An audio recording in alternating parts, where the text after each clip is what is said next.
What's up, B Squad? It is your boy JB, and we are here today, you guys, with a brand new review for Life After Lockup. You guys, season number 5, episode number, what is this episode? 47. The episode is titled The Sex Whisperer, you guys. Before we get into it, if you guys are watching this video or any other video on the channel and you guys aren't subscribed yet, then I need you guys to do me a solid favor and stop taking me out on this date and then have me pay for it at the end of it. You guys know the routine. You can do me that favor by liking the video, subscribing to the channel, turning your post notifications on, you guys, and also by sharing the video. And you guys, with that out of the way, without further ado, let's go ahead and get into this episode of Life After Lockup, shall we? All right, you guys, so I believe that we have maybe 2 more episodes left of this season of Life After Lockup, because I believe that the brand new season of Love During Lockup, I think it either premieres on December 6th or December 13th. One of those two. I can't be for certain which day it is, but I know it's coming up relatively soon. So I'm excited about that, so I can stop looking at some of these people on this show, because some of these people are working, and when I say working, my last nerve. So there are 3 people in this episode who annoyed me, and I don't know if I'm not going in any particular order with this review, but what I will say is we're gonna try to put the person who annoyed me the most in this episode. And there were parts of this person's scene where I stopped listening to them because this person is ridiculous. This person is annoying. This person gets on my nerves. And I'm pretty positive you guys know full well who I'm just talking about. You guessed it, Bianca and Daniel. So, Bianca, WeTV, listen to me real quick, loud and clearly. When it comes to Bianca, don't renew her contract. Don't bring her back for another iteration of another season of Life After Lockup.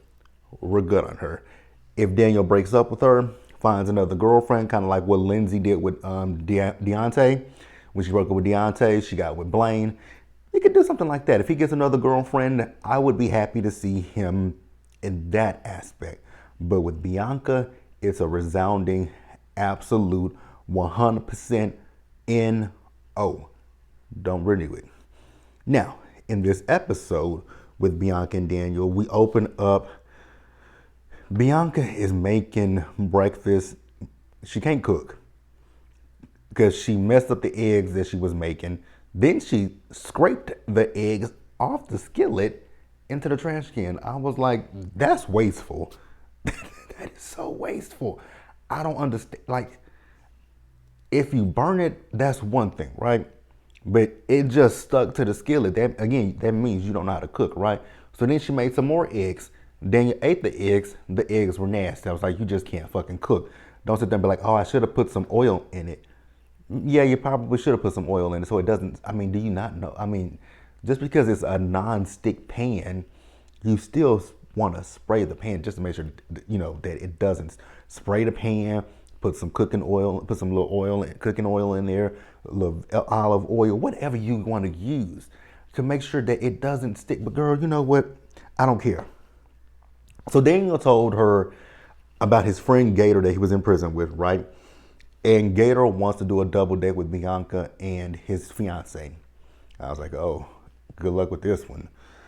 So she was like, okay. So she then told Daniel that her friend Haley is coming out there. And Daniel was like, well, when is she coming? She said, tomorrow. She's like, is that okay with you? I was like, girl, you wait till the last minute to tell him that your friend is coming out there? Okay, girl. I mean, you are paying the rent here, but it's always nice to ask someone's, you know, opinions. But whatever. Y'all know how I feel about Bianca. Don't care. So she then told him that she found someone that can help them with their sex life. I was like, girl, if I hear about y'all's sex life one more time, just put me out of my damn misery. Like, there have been people on Love After Lockup that have annoyed me, that I'd be like, I don't care to see them again. And Bianca's the worst. Bianca's top 10 the worst that it's ever been for me. I never want to see Bianca again. I remember I used to feel this way about Sarah, Michael, and Megan. I remember I used to feel that way about them. Like, I used to always say, get rid of Sarah, Michael, and Megan. I would prefer to see them at this point. Speaking of which, when Sarah, Michael, Megan, and old ass Maria, what they up to these days? What they up to these days, right? I know at one point I heard that Michael had went back to jail. I know at one point I also heard that old ass Maria was pregnant. I know that Megan, I don't know if Megan still lives here in Dallas or not. I don't keep up with them. Somebody else that I really miss, Angela and Tony. Oh my God, dude, what are you doing, Tony? You guys, I miss Angela. Oh my God, I miss Angela. I even miss Lacey, Shane, and John. I haven't missed them. I would trade any. I would give any of them back. I would even take Andrea and Lamar back over this person right here, Bianca and Daniel, and more so Bianca. So she says she's telling Daniel that she found someone, like I said, that can help them with their sex life, right? And she wants them to go today. I was like, oh wow, that's like you. Bianca's inconsiderate. Bianca's inconsiderate when you literally sit and think about it, right? You're springing stuff on him last minute. Haley's coming. That's tomorrow. That's last minute. You want him to go to the sex whisperer today, last minute. The man also has a job.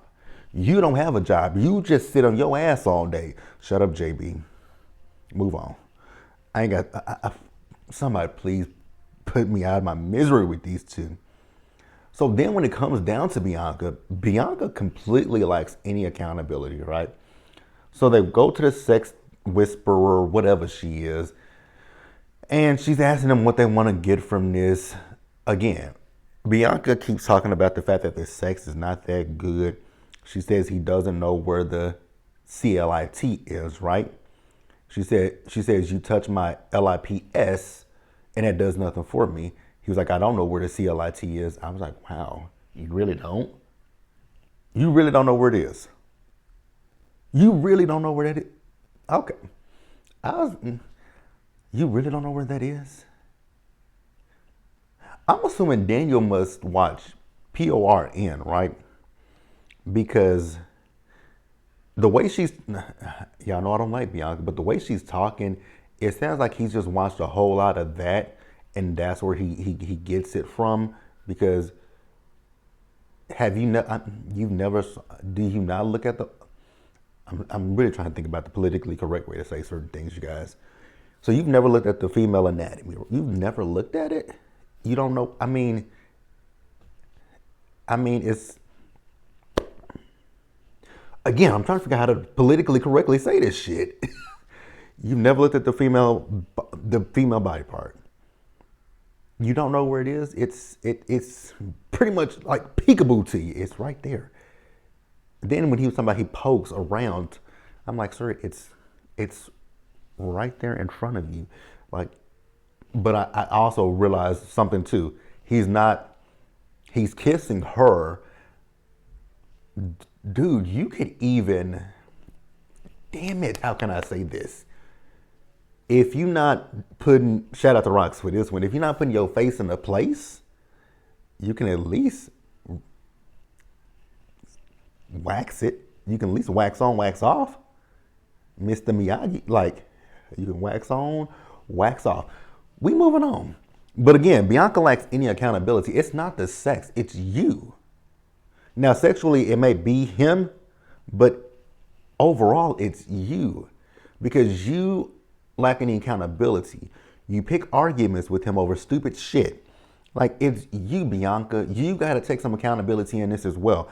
I'm going to be honest with you guys. I wasn't listening to their scenes. When they were with that lady, I wasn't listening to nothing that was being said. So I can't tell you guys anything that was being said. I know she had them do it like, you know, them sit on the ground. She sat in his lap. They looked at each other. They asked each other some questions. I wasn't listening to it. If you guys care to put it in the comment section, you can. Again, I didn't listen and I don't care. So we see as She got mad. I do remember she got mad because one of the questions was, "What's the status of your relationship?" He said, "We're boyfriend and girlfriend." She said, "No, they're not." He said, "You don't have a ring on your finger." I don't care. Now, Daniel, you were wrong to ask the girl to marry you while you were in prison. You were wrong about that.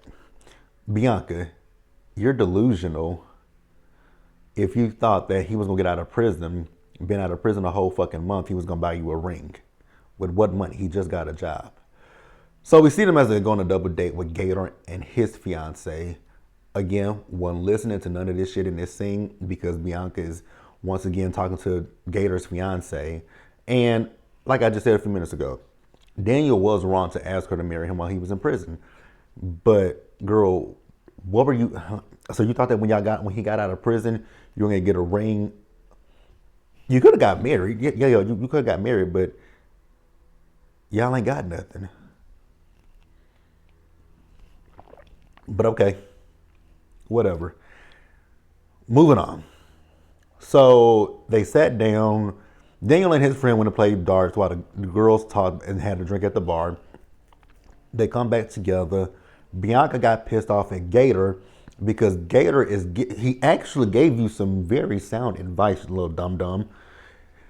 He's telling y'all that y'all need to figure out your relationship before you guys actually go the route of making a permanent commitment to each other with each. So, and she got pissed off, talking about she don't want to hear that. I know you don't want to hear that because it's great advice. You don't want to hear you don't want to hear anybody tell you anything that you don't want to hear. You didn't listen to your best friend, Haley. You didn't listen to your other friend. What was his name? I forgot what her other friend's name was. You don't listen to nobody but Bianca. And that's a problem. If you only listen to what you say, you can make, like, you're going to continue to face plan. But you know what, girl? If you like it, I love it. She got upset and pissed off and walked out. I was like, Bianca, girl, go to hell. Go to hell. Again, go to hell. That's all I got to say. Next up, you guys, let's move on. So now we're finna go down the route of boring couple. And when I say boring, they ain't have nothing in this episode. Justine and Michael. So we see Justine and Michael, and they finally reveal to his mom that she's pregnant, right? So the mom asked them, like, how far is she? She said she's giving birth in 10 weeks. She was like, 10 weeks? And, you know, she asked him, like, why didn't y'all tell her? And then she told him she's happy for him. And I was like, ma'am, are you literally asking why they didn't tell you? Do you not remember what you did last season? You pulled out a paternity test in front of them. Then you kept that same paternity test. And when your granddaughter was born, you went to see your granddaughter and you pretended like you were going to give her a DNA test. Lady, stop playing with me. Justine and Michael, number 2 for y'all. Why y'all got so much laundry that y'all ain't washed? I was looking, when that woman was talking about she gonna do the laundry and I saw all that laundry, I was like, that is nasty to me. Y'all, how often y'all do y'all laundry? And it's a lot of y'all. And then I was also looking around, I was like, y'all ain't got y'all have no dressers, no nothing in the house. Then I was also thinking, like, how many rooms are in this house? Because I saw them putting a mattress and the box spring on the floor in what looked like the living room. I was like, how many rooms do y'all have in this house? So that means y'all ain't got enough. Oh God, shut up, JB. Y'all make some dumbass decisions. Dumb as dumb as dumb as dumb as dumb as dumb as dumb as dumb. We finna move on, you guys, because I ain't really got much to say with Justine and Michael. That's it. So Michael's mom did ask Justine later in the episode, like, whose idea was it to keep the paternity, not the paternity, but the fact that they were pregnant again from her? And she said it was a collective, right? So she's like, well, you need to tell your mom. Justine doesn't want to tell her mom because she's like, she and her mom don't have the best relationship. No, Justine, you get mad at your mama because from when we saw your mom tries to give you solid, sound advice, but you didn't listen to it because they showed that clip when y'all told her y'all were pregnant with that little girl, and she's like, what are y'all gonna do? And Michael's like, we're gonna leave it up to God. Leave it up to God. Shut up. You know what? Leave it up to. That's why y'all in the positions y'all in now. Y'all make stupid decisions. Y'all's kids got more sense than y'all. That is terrible. WeTV, I like Justine and Michael. I really do. I do like Justine and Michael. I know it might not seem like I like them. I think for me, what it is with Justine and Michael this current season is I'm frustrated with them because of the decisions that y'all are making. Because none of the decisions that y'all are making are good decisions, so to speak, right? Y'all got pregnant when y'all shouldn't have gotten pregnant again. Now here's the thing. I'm not like upset that she would want her daughter to be a part of her son's lives if something were to happen to her. The problem that I have is the fact that you selfishly made this decision to get pregnant. Now you're selfishly asking your daughter to give up her life. She's a 19-year-old girl. She's in college. She wants to have fun, live her life, have fun, be footloose, fancy free. But then if something happens to you, she gotta be like, okay, now I gotta turn into a mother figure to my brothers because my stupid ass mama couldn't wear my stupid ass mama, my stepfather. She couldn't get put on birth control. He couldn't put on a condom. Like y'all could have done something. He can't get a vasectomy. I was gonna say she could. Well, these are options: birth control, condom, vasectomy, tubes tied. But I would go the route of him getting a vasectomy, maybe even wearing a condom, maybe even doing birth control. Those three things could have avoided this situation. Him getting a vasectomy, which is very much so reversible. That's reversible, Michael. You can get a vasectomy reversed. Birth control. You can take birth control, Justine. If you don't want to, if your doctors told you not to do this again, birth control that ass. Number three. We on number three. Number three, condoms. They're not 100% effective, but they're pretty good. So let's just take two things off the table. Let's take two things off the table, right? Condoms, birth control. What that leave? Vasectomy, Michael. Reversible. You can still have sex with your wife. You can still have unprotected sex with your wife. Your wife ain't got to worry about getting pregnant because the possibilities are slim of her getting pregnant. Y'all can still just go out there and have sex like cats and dogs with no repercussions of a baby. I know a baby is a blessing, but in y'all's case, this baby is a blessing, but it comes with a lot of repercussions, right? Your wife has already had C-sections, multiple, not just one.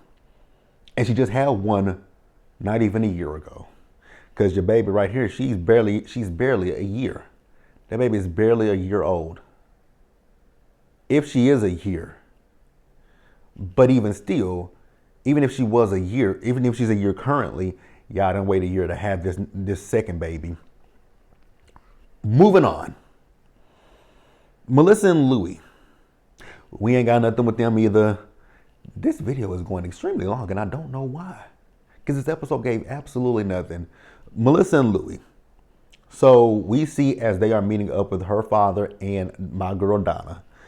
So they're going to reveal to them that they are engaged. Now they went about it a different way than I would have went about it, but they just talking. And Melissa, she's just flashing this hand. And so Donna finally caught it and said, "Girl, what is that?" And they said, "Oh yeah, we're engaged." So Donna said, "Take the ring off so I can see it." I would have been like, Donna, say, "What now? Take this ring off?" "No, man, for what?" Lisa said, "What you gonna do with it, Ma?" She said, I'm gonna throw it into the river. What do you think I'm gonna do with it?" I was like, Donna, we really don't know what you're gonna do with it because we know how you feel about Melissa. So, Melissa. Have I said this before? If I didn't say it before, I'm gonna say it again. The new nose. You should go sue that doctor because your new nose is just horribly ugly. I mean, my God, that nose is just, no man. That nose is pointy and then a motherfucker. It like sits down. Well, no, it sits. It points up because you can see up her nose. You can see up her nostril in certain scenes. It's like, girl. So Melissa and Donna had a conversation. Donna was like, her mom and sister like Melissa, but they want to know why she don't like Melissa. And she said, "I don't like you, Melissa." Melissa said, "You don't like me?" She says, "No." And Melissa says, not Melissa, but Donna says the reason that she doesn't like Melissa is because Melissa's a lot like her. Melissa disagrees. And I was like, Melissa, girl, you can disagree all you want, but you are just like Donna. You're literally just like Donna, right? Now, what I will say for Donna is Donna, and y'all know how I feel about Donna. Y'all know I like Donna. Donna's my girl. But, and I get Donna's point to an extent. I really do get where Donna's coming from when it comes to Louis. Now, the fact of her saying that Melissa's taking Louis away from her, Donna, you just got to let go. Let it go. Let it go, beloved. That is a grown-ass man. He is 43 years old. Let him go. But I do get where Donna's coming from. I get Donna's point of view because Donna has been through a lot with Louis, right? And Donna almost lost Louis. So I get her fears. I do get Donna's fears 100%. I get her fears. And they're valid. But like I said, Louis is doing good for himself. Now, as much as I agree with Donna, right? Melissa would never be my ideal choice for Louis to marry. But we can't make that decision for Louis. Only person that can make that decision is Louis. Would I advise Louis to marry Melissa? No, because I don't think Louis will ever do anything that's right for Melissa. Melissa complains about everything when it comes to Louis. She complained about him not having a job. He gets 2 jobs. You complain about that. You complain about the fact that he's training women and you have a problem with it. Like there's nothing Louis can ever do that will satisfy and please Melissa. Number one reason why nothing will satisfy and please Melissa is because Melissa is insecure within herself and Melissa needs to go seek therapy for them damn insecurities that she got. That is a problem with Melissa. And that is why Louis, it seems like he can't do anything right when it comes to Melissa. That's all we got with Melissa and Louis. We're going to move on to the next couple, you guys. So who have we talked about already? We're going to talk about Justine and Michael, Bianca and Daniel, and Melissa and Louis. So we got Zeruiah and Troy, and Kim and Joey. Left, right? Is that it? Kim and Joey, Melissa and Louis, Zeruiah and Troy, Bianca and Daniel, and Justine and Michael. Correct. So let's get to Zeruiah and Troy. Zeruiah, you still annoy me. It's just something about you that I just do not like. I don't like you. I don't like you. I don't like you. I don't like you. You are irritable. You are annoying. And you are a pain in the ass. And I don't know how Troy deals with you, right? Let's talk about Troy real quick. And then we'll get to Zeruiah. So, you guys remember in last week's episode, it ended with Miss Karen calling Troy saying that they had got a problem, right? You guys also remember Troy was getting ready to take, is his name, his name is Azael, right? Azael. Because even Karen can get the name. Now, Karen, I will say, girl, why are you cussing talking about this little boy's name? Because I think she called him Azrael. Azael. I think his name is Azael. I think the thing with Zeruiah's family is everybody has biblical names. Because I know Azael is a biblical name. I know that that's a biblical name. Like Zeruiah's name is biblical. Zion is biblical. And I forgot what her brother's name is, but I think all of their names are biblical. If I'm not mistaken, I could be wrong. But I know Zeruiah is biblical, and I think Azael is biblical as well. Now, I don't know if they pronounced it correctly, or maybe, but I think it's Azael. But I did kind of, unless I spelled his name wrong, either way it go, I think it's a biblical name. I believe it's biblical. Back to Karen. So Miss Karen calls. Miss Karen is talking about the fact that little Troy, she wants to see her dad, and they are at the train station. I was like, oh, okay, cool. Here's a question that I got. For 2 motherfuckers who ain't got no money, y'all really spending money. Because Troy took him to the museum and he's paid for 4 people. I was like, 4 people with what for money? Because ain't y'all struggling to pay your employees, pay your rent? I know I said pay your rent twice. The employees, they ain't paying the employees. The rent for that office space that they got, right? And then they rent at their house. So 2 niggas who's struggling Got a lot of money to spend. Got a lot of free money to spend because y'all went to the dispensary last week. Yeah, like two niggas who ain't got money like that got a lot of free money. Where y'all getting it from? This show. That's right. How much they paying y'all on this show? I wonder. Cause that's probably where they're getting a little bit extra money from is the show. But how much this show paying y'all? Do I need to sign up for Love After Lockup? Do I need to find a prisoner? Do I need to go on one of the prison websites? Do I need to go on one of them prison websites for real? Do I need to go on them prison websites? Because actually, I know somebody that's actually one of my, a little friend that I've been, I've known for years. We do our thing in prison currently. Oh, you know what? I'm not doing it. I was about to say I'm gonna sign us up. I wouldn't do it. Y'all know y'all know I'm joking. I hope y'all know I'm joking. I hope y'all know I'm joking. I'm not signing up for this show. Give a fuck how much they pay. You ain't finna see me on this show, Love After Lockup. It ain't even love. But yeah, no. What we talking about? Damn, this video was going longer than what I thought it would. We had 20 minutes, 26 minutes, almost 30 minutes. Back to the episode. That's how you know this episode didn't give me much when I go off on a long ass tangent. Cause I think I went off on quite a few tangents in this review already. So I was talking about them. Oh, how much they pay? Cause we were talking about Troy at the museum. Cool. What else we got with them?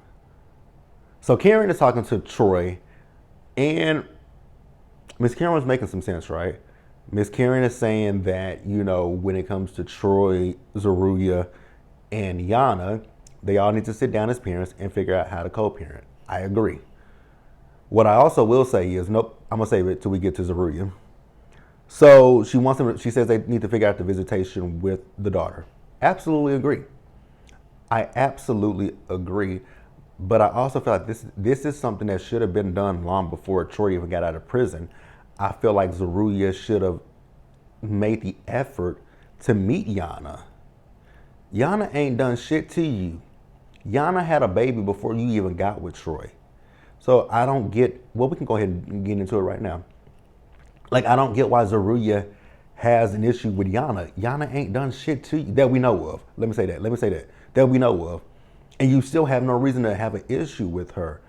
Yana had a baby with Troy 7 years before you came into the picture. Because I think little Troy is 7 or 8 years old, right? So she was with that man long before you even came into the picture. So when you decided to marry Troy, who was in prison, you should have been like, okay, Troy. And the fact that you guys, he signed a birth certificate and adopted your son. So now that means that your son and his daughter are brother and sister. Love seeing the kids interact with each other. So cute. So you should have took it upon yourself to be like, you know what, Yana, I don't know you. I would like to get to know you.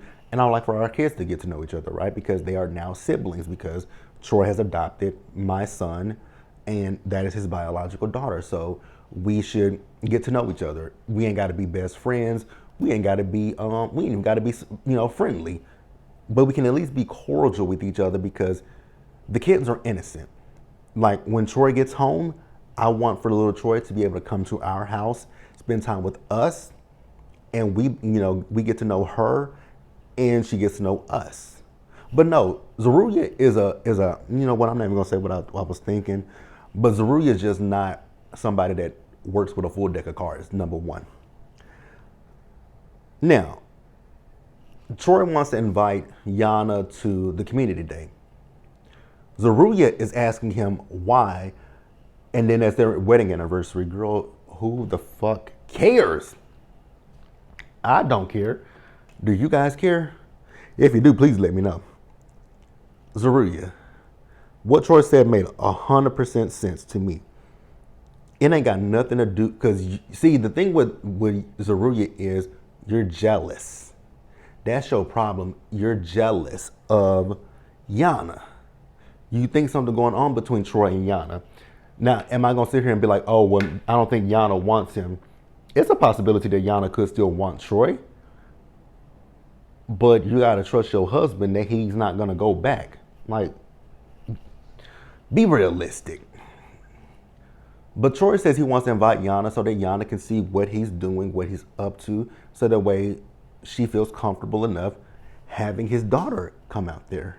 Well, y'all's daughter, because she's your stepdaughter. Goodbye, Zeruya. That's all I got for Zeruya. She got on my nerves. She gets on my nerves because it's all about her. It's all about her. Our anniversary. Think about your stepchild. Think about your stepdaughter for just a second.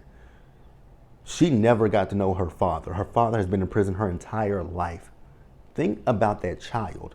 Be like, okay, let me put, and again, you shouldn't have any issues with Yana unless Yana said something to you, did something to you. That's the only reason you should have an issue with Yana. But from what we saw in the show, the real reason you have an issue with Yana is because you think that there's something between Yana and Troy. There is something between Yana and Troy. Baby Troy. Get the fuck off my television screen, Zeruya. Wrapping up the episode, you guys, with the dunces. Girl, if I ain't never saw a dumber person in my life, Kim, you are dumb as dumb as dumb is dumb. Kim, you and this ghetto hood storyline, because this is the ghettoest storyline that I've ever saw in my life. This storyline is so damn ghetto. So, bitch, Joey, now we talked about Joey's hips when in Love at the Lockup. Them hips have spread. Them hips are wide as hell. I thought that when we saw the back of Joey, I thought that was Kim at one point. Then the camera came around, it was Joey. I was like, God damn, Joey, you done got fat. Nothing against fat people, because I'm a fat person right now myself, so I ain't judging, right? So we see that Joey and Kim have found a house. Now the realtor is telling them that if they want the house, they want to put an offer down on it like today. So we see as Kim and Joey got back home. Kim's father's coming over. Kim and Joey are going to ask her father for a loan for the house. I was like, huh? Say what now? Huh? A loan? How y'all gonna pay it back? How y'all gonna pay it back? Like, how y'all gonna pay it back? Again, I'm gonna ask the question. How are y'all gonna pay the daddy back? So Kim is telling Joey to ask. Joey is telling Kim to ask. Kim told Joey to ask. Joey was like, okay, well, you know what? I'll ask your dad for the money. So Joey went up to the daddy, asked the daddy for the money for the down payment on the house. When he asked for the money, I was sitting there thinking to myself the whole entire time. I was like, because I know with me, like you guys know, I'm actually getting ready to start the process of building my house, right? And I know for me, because unfortunately in Texas, the houses are just expensive as hell, right? In the little neighborhood the community that I'm looking at, they start in the 500,000 on up, right? But the house that I'm looking at, what I'm in my price range, 500,000 is fine for me, right? I can do that. I could do that because I'm trying to keep my rent at a certain, certain area. I have a budget of where I want to keep it at, right? So for me, with my down payment, if I at least want to put 20% down, I know I gotta have at least, I know I gotta have a good amount of money, right? So for me, I was like, okay, so I know what I need. But then when that woman told him that they must live in the hood, the ghetto. Cause that woman said that house was $200,000. I was like, oh my God, $200,000.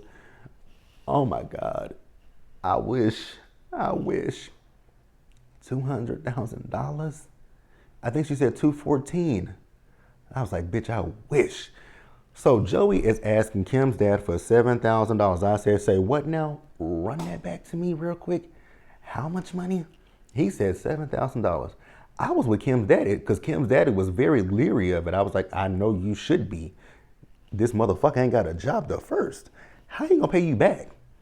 So the daddy agreed to it. I said, I absolutely would not have agreed to that. You know what? For Kim and the kids, I probably would have been said yes to, but I would have the same stipulation that the daddy had. Joey's name is to not be on this deed? I was like, absolutely. His name can be on the mortgage, but the deed, I think the fuck not. Oh, I wouldn't even have his name on the mortgage. I wouldn't even put his name on the mortgage. I don't no. No, I wouldn't even put his name on. I wouldn't put his name on shit. Even though with the mortgage, if Kim's name is on the mortgage alone, she would be solely responsible for it. Actually, you know what we could do? We can put his name on the. We can put his name on the mortgage. Leave my name. Leave Kim's. If I was Kim, put my name on the mortgage. Put his name on the mortgage. Leave mine off of it. Just put my name on the deed. His name can't go on the deed. I don't even know if you can do that, but that's what we would do. So then we see Kim. 35 minutes, JB? Really? This episode wasn't even worth 35 minutes. So we see Kim as her and Joey went down to a bank. Girl, I was like, what y'all going to the bank for? Kim said we want to go get a joint checking account. I said, a joint who? A joint what? For what? The fuck? Let me know out there. Let me know to my people who are married in a long-term relationship. How do y'all work y'all finances out, right?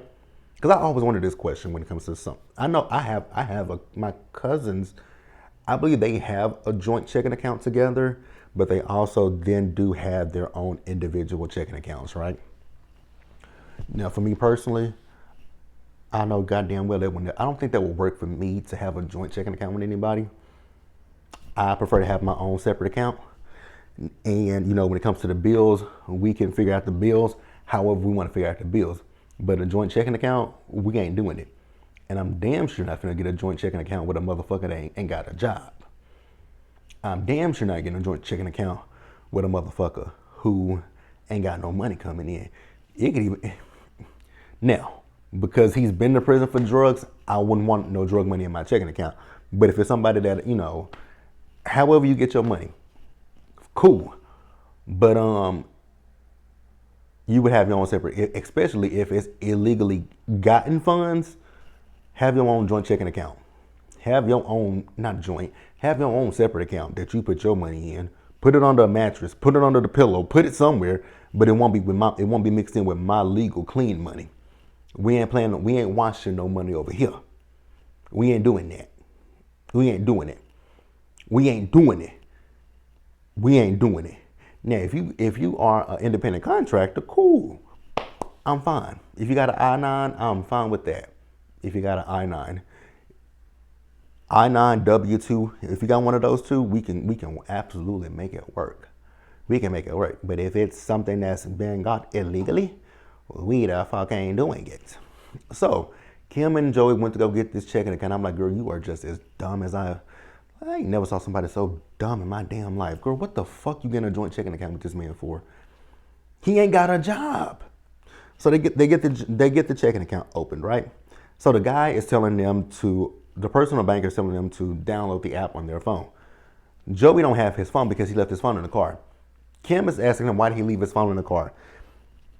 Ooh, excuse me. And then Kim is asking him, like, what's wrong with you, Joey?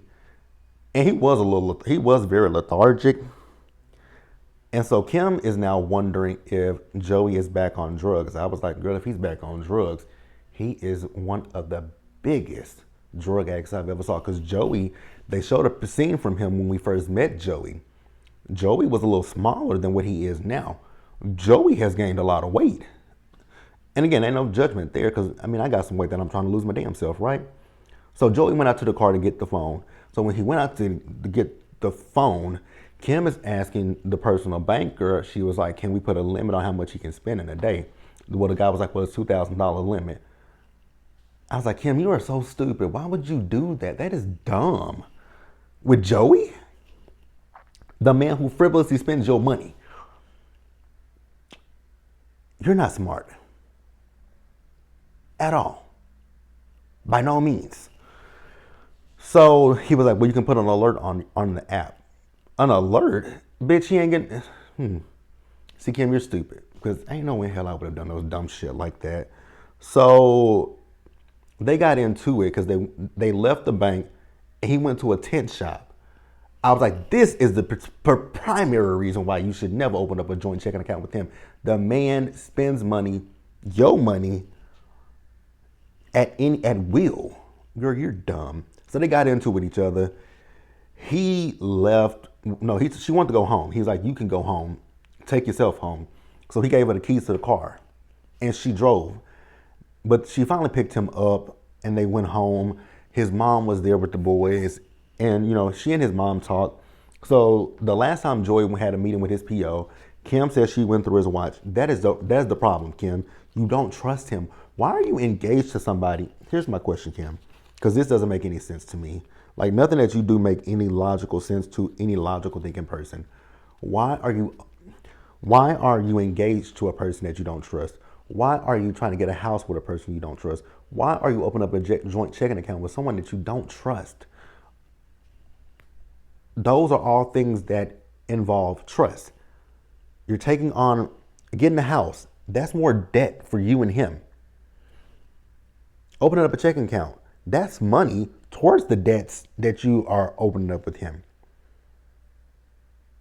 Marrying him, you would then be taking on more debts. Like if he has a restitution, whatever, you're taking all that shit on, but you don't trust him.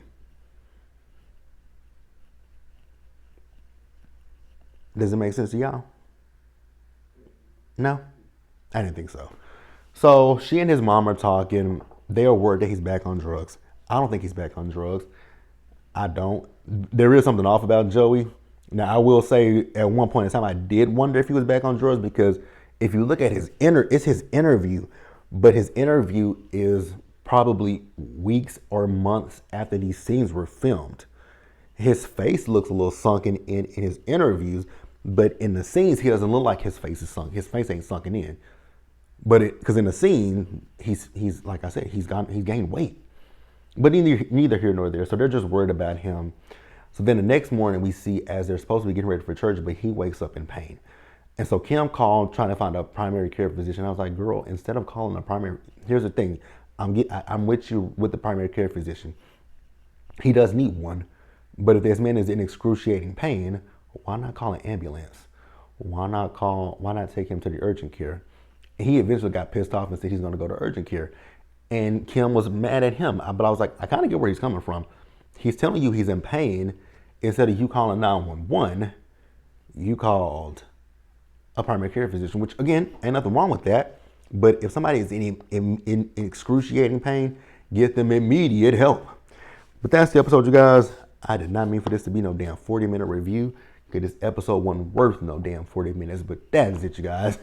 Be sure to like the video, subscribe to the channel, turn on your post notifications, and share the video, you guys. And until the next time, stay safe, take care of yourselves, you guys. Wash your hands, be blessed, and I'll see you guys in the next video. Bye, guys.